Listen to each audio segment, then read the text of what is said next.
Hello, ഇന്ന് മസാല ദോശയിലെ മസാല എങ്ങനെയാണ് റെഡിയാക്കണതെന്നാണ് കാണിക്കുന്നത്. അപ്പോൾ അതിന് 4 ഉരുളൻകിഴങ്ങ് ഉപ്പിടാതെ കുക്കറിൽ 2 വിസിൽ, അതായത് സിമ്മിൽ വെച്ചിട്ട് 2 വിസിലിൽ അടിച്ചു വെച്ച പൊട്ടറ്റോ, അതായത് ഉരുളൻകിഴങ്ങ് ഞാൻ സ്മാഷ് ചെയ്ത് വെച്ചിട്ടുണ്ട്. ഇപ്പോൾ ചൂടായ പാനിൽ വെളിച്ചെണ്ണ ഒഴിച്ച് കടുക് പൊട്ടിച്ച് വേപ്പില, ഒരു സ്വല്പം ഇഞ്ചി ഗ്രേറ്റ് ചെയ്ത പോലെ, 4-5 പച്ചമുളക് കീറിയതും ഇട്ട് ഒന്ന് വഴറ്റി അതിലേക്ക് ഉഴുന്നുപരിപ്പ്, ഇതൊരു സ്പെഷ്യലാണ് ഇതിൻ്റെ ഒരു ടേസ്റ്റിന്, ഒന്ന് കടിക്കാനൊക്കെ കിട്ടാനായിട്ട്. ആ ഉഴുന്നുപരിപ്പും ചേർത്ത് അധിക നേരമൊന്നും വെച്ചതല്ല, ഒരു 10 മിനിറ്റ് വെള്ളത്തിലിട്ട് വെച്ചതായിരുന്നു. അതും ചേർത്ത് സവാള ചേർത്ത്, ഈ സവാള ഒരു വലിയ സവാള കനത്തിലരിഞ്ഞതാണ്. കാരണം മസാലയിൽ നമുക്കത് കടിക്കാൻ കിട്ടണം. അത് വളരെ തിന്നായിട്ട് അരിയരുത്, നല്ല കനത്തിൽ തന്നെ അത്യാവശ്യം കട്ടിയിൽ അരിഞ്ഞെടുത്തതാണ്. അതും ചേർത്ത് ഉപ്പ് ചേർത്ത്, ഇനി കുറച്ച് മഞ്ഞൾപ്പൊടി ചേർത്ത്, ഇനി ചേർക്കുന്നത് കായമാണ്, ഒരു സ്വല്പം കായം, അതായത് സാമ്പാറിലൊന്നും ചേർക്കുന്ന അത്ര കായമല്ല, ഒരു കുറച്ച് കായം. അപ്പോൾ അതും കൂടി ചേർത്ത് കഴിഞ്ഞാൽ ഇതിൻ്റെ ഒരു നമ്മുടെ റെസ്റ്റോറൻറ്റ് സ്റ്റൈലിലുള്ള മസാല ദോശയിലെ മസാല നമുക്ക് ഉണ്ടാക്കാൻ പറ്റും.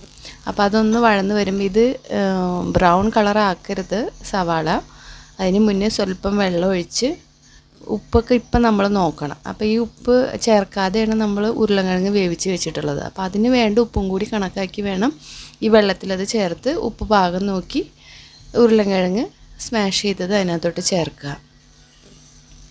നന്നായി മിക്സ് ചെയ്ത് അതിൻ്റെ വെള്ളം പാടില്ല, വെള്ളം ഒന്ന് ഡ്രൈ ആക്കി അതൊക്കെ എടുക്കുക.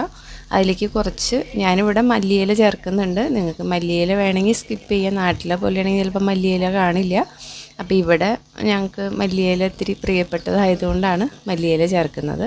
അപ്പോൾ അതും കൂടി ചേർത്ത് നന്നായിട്ടൊന്ന്, വെള്ളമൊക്കെ ഇപ്പോൾ ഏതാണ്ട് വറ്റി, ഒരു നമുക്കറിയാമല്ലോ മസാല എങ്ങനെ ഇരിക്കുക എന്നുള്ളത്. അപ്പോൾ അതിനകത്ത് ഈ ഒനിയൻ, അതായത് സവാള കടിക്കുന്നതും അതിനകത്ത് സ്പെഷ്യൽ എന്ന് പറയുന്നത് ഒരു ഇത്തിരി കായത്തിൻ്റെ ടേസ്റ്റും, അത് കൂടാതെ ഉഴുന്ന് പരിപ്പും, അതാണ് അതിൽ ഇമ്പോർട്ടൻറ്റ്.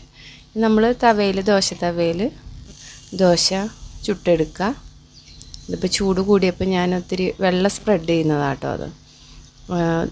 ദോശ പരത്തി ഞാൻ 2 വശവും ഫ്രൈ ചെയ്തതിന്, ഇത്തിരി നെയ്യ് ഒഴിച്ചിട്ടാണ് ചെയ്യുന്നത്. 2 വശവും ഒന്ന് ഫ്രൈ ചെയ്തതിന് ശേഷമാണ് മസാല ഇതിൽ വെക്കുന്നത്.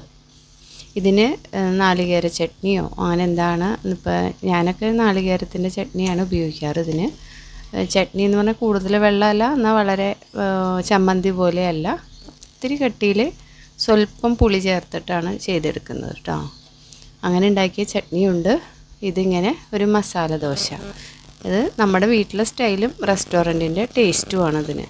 അപ്പോൾ എല്ലാവരും ഇതൊന്ന് ട്രൈ ചെയ്ത് നോക്കുക. Thank you.